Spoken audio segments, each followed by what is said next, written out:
सरकार राइटर महोदय ध्यान में इन्हीं गांव को रहने वाले हैं। घर मालिक को 50 रुपया व्यवहार, 5 रुपया शुक्रिया।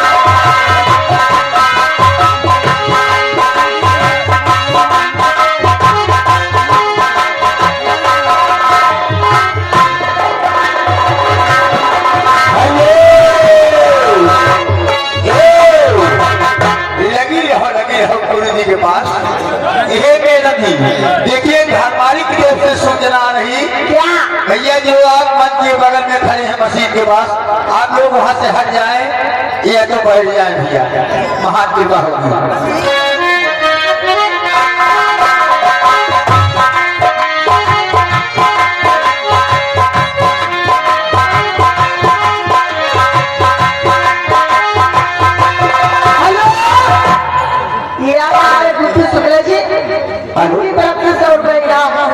गुरु जी आज भाई खुश से जो है ऊपर आए और आगे मोनू बिहारी का देखिए दीदी की फरमाइश बार बार कर रहे हैं भैया जी। हाँ रुपया 20 दे रहे हैं, 20 नहीं 50 रुपए। 50 नहीं, बहुत पहले दे चुके हैं, शुरुआतों में दे चुके हैं, धीरे धीरे बहुत दे चुके हैं। 1 मिनट भैया, घर मालिक जी यहाँ पे खुला पहुँचाइए और यहाँ पे 2 आदमी बैठाइए। एक आदमी व्यवहार याद करे, एक आदमी लिखा है। हमने 200 रुपया दिया, 50 इनका बोला है 100 में, और 100 में 21 रुपया सेठ के बोले। 80 एक लौटारो, 50 एक लौटारो, खाली 50 में काम न चलिए, ध्यान लगाइए।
देखिए भैया, घर मालिक जी का आदेश है, जो आप लोग इधर उधर खड़े हैं कृपया आप लोग बैठ जाइए और बैठ कर नौटंकी का आनंद लें। और देखिए जो रोड पे आप लोग खड़े हैं, ये रोड चलती फिरती है भैया, ये पर एक से गाड़ी आवत जाती, इसलिए रोड पे मत खड़े हो, क्योंकि अब समय भी होगा गाड़ी आने का, इसलिए आप लोग इधर आ जाइए। और दीजिए लगाइए भैया आज